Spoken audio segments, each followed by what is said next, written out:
नमस्कार, मैं हूं मित ओझा और आप देख रहे हैं इंडियन टीवी न्यूज। जैसा कि आपको बताते चलें कि हमारे देश में बहुत टैलेंट है, साथ ही साथ आपको बताते चलें कि अभी हम हैं गोरखपुर में, जहां हमारे साथ एक उभरती गायिका मौजूद हैं। बेसिकली हम कह सकते हैं कि जब तक किसी चीज को सामने ना लाया जाए तब तक वो चीज हमेशा छुपी हो रहती है। तो इसी क्रम में हम गोरखपुर में खोजते हुए एक घर पे पहुंचे, जहां से हमें कुछ सूत्रों से जानकारी मिली कि एक लड़की है गोरखपुर की जो बहुत ज्यादा अच्छे गायन करती हैं। तो इसी क्रम में हम उनके पास हैं, बाकी की जो चीजें हैं हम उन्हीं से जानेंगे। सबसे पहले उनका नाम, उनका बैकग्राउंड, बाकी सारी चीजें और जो उनके गाने हैं और जो उनकी एल्बम है उसके बारे में। सबसे पहले अपना इंट्रोडक्शन दीजिएगा। हाय, आई एम अजेंशा एंड मैं गाने लिखती हूँ, गाती हूँ and I am also a composer of all of the songs जो अब तक रिलीज्ड हैं। तो अभी जो ये आपका एल्बम है, क्या ये आपका ये पहला एल्बम है या इससे पहले भी कोई गाने या कोई एल्बम आपने इससे पहले भी रिलीज किए हैं? नहीं, अजेंशा जो कि मेरा सेल्फ टाइटल्ड एल्बम है, वो मेरा पहला काम है और उसमें कुछ 8 ट्रैक्स हैं, जिसमें से एक शायद करके पोइट्री है। उसके बाद उसमें आता है the next song is Parchhaiyaan, then ऑर्चल, देन पतंगा एंड उसमें एक इंस्ट्रूमेंटल ट्रैक भी है जो कि उस पूरे एल्बम की फील को एनकम्पास करता है। एंड लास्टली एक छोटी सी पोइट्री है नेम्ड कागज की नाव, विच इज़ वेरी होपफुल। तो बेसिकली ये जो अजेंशा जो आप कह रही हैं, आपका नाम भी है और इसी पे आपने अपने एल्बम का भी नाम रखा है। तो ये अजेंशा का मतलब क्या होता है? जी देखिए, मेरा जो रेगुलर नेम है, हमारे वहाँ आकांक्षा नाम बहुत पॉपुलर है, पर वो इतना ज़्यादा कॉमन है कि मुझे लगा कि मुझे थोड़ा सा अपने काम को मद्देनज़र रखते हुए, ताकि काम मेरा अलग नज़रिए से भी देखा जाए और कॉमन नामों के बीच में गुम ना हो जाए, इस वजह से मैंने अपने एक्चुअल नाम आकांक्षा को थोड़ा ट्वीक कर दिया, उसमें जेन डाल दिया। जेन का बेसिक मतलब होता है, it's a word from Japanese origin and इसका मतलब होता है to be calm and very controlled of the situation, which हमारे म्यूजिक इंडस्ट्री में बहुत ज़रूरत होती है for artist to have, because most of us are very vulnerable and we can lose our control and calmness चली जाती है because of the pressure. So I just added a bit of zen in my name, so it became Azencha. तो जैसे कि जब भी कोई हम एल्बम बनाते हैं या कोई हम किताब लिखते हैं या कुछ भी अगर हम काम करते हैं तो उसके पीछे एक मोटिव होता है। तो जो आप जो एल्बम आप लॉन्च कर रही हैं, जो अपना एल्बम बना रही हैं, इसके में कोई मैसेज है यूथ के लिए? मैंने मैसेज ओरिएंटेड काम नहीं सोचा था। मैं किसी को अभी इस पोजीशन पर उम्र वाइज एंड इंटेलिजेंस वाइज अपने आप को यहाँ नहीं रखती कि मैं कोई मैसेज दे पाऊँ, पर जो भी मैंने गो थ्रू किया, जो भी मैंने अपने आसपास के यूथ को फेस करते हुए देखा, I felt I empathize with that and उसके बाद मैंने उसको as it is पोर्ट्रे कर दिया, जो भी मैंने फील किया और जो मैं चाहती हूँ कि लोग भी फील करके समझ के जिए, जैसे मैंने कोशिश की अपनी लाइफ में। जो आपके एल्बम हैं उन गानों का भी कोई मतलब है? हाँ, जो एल्बम का जो पहला ट्रैक है वो पोइट्री है एंड उसका नाम है शायद, एंड वो बेसिकली एक बहुत गिव अप करने वाला नोट है, सेल्फ नोट, जैसे अक्सर यूथ लिख देते हैं अपनी डायरीज में कि अब मुझसे नहीं होता वाला ये सब।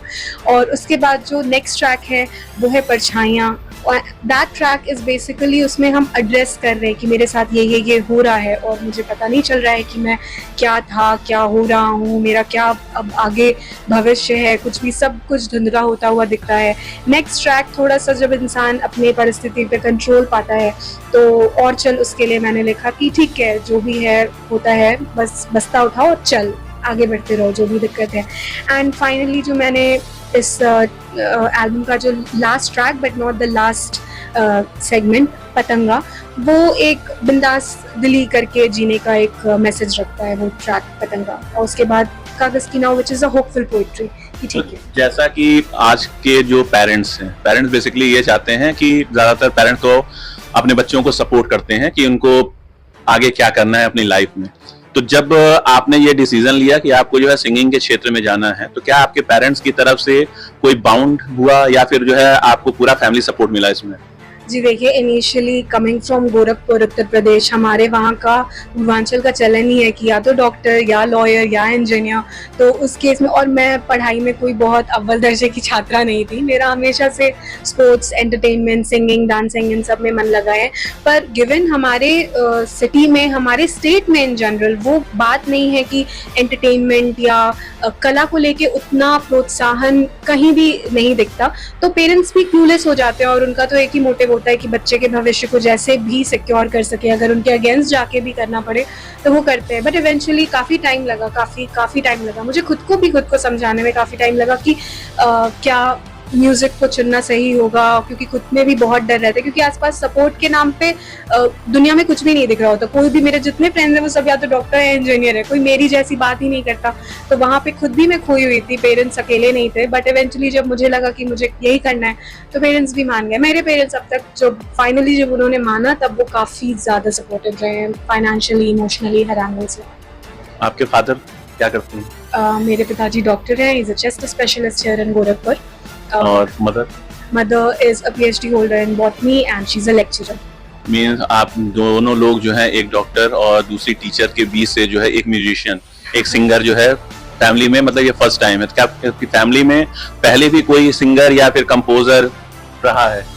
नहीं, मेरी फैमिली में मुझे, मतलब ऑफ कोर्स मेरी बहन अनन्या, मेरी छोटी बहन, वो राइटर रही है, वो भी गाती है, बट उसने कभी उस तरह से इस फील्ड को नहीं देखा। पर मैं इकलौती हूँ जिसने देखा, जो लिखता है अपने गाने, कंपोज करता है, गाता है। जो आपके एल्बम्स हैं उसमें जो आपका सबसे पसंदीदा गाना हो, उसकी हम चाहेंगे कि कम से कम 4 से 5 लाइन में आप कम से कम करें, ताकि हमारे दर्शकों को जो है आपकी आवाज भी पता चल सके और उस गाने के बोल भी कम से कम उनको समझ में आ सके। मैं और चल गाना चाहूंगी, जो कि मेरी मम्मी का भी बहुत फेवरेट है। उसकी जिनसे टकरा कर चलते चले वो तो पत्थर था, जिनसे फिसले ज़मीन पर गिरे वो तो कंकड़ था। ये चोटें खरोचे लाल है, ये दुखते नहीं। मेरे सारे गम मसले मेरे अंदर वो दिखते नहीं। ऐसे में अगर कोई सहला दे हल्के से, कहे करना तू कोई अगर मगर है ये सफर जिंदगी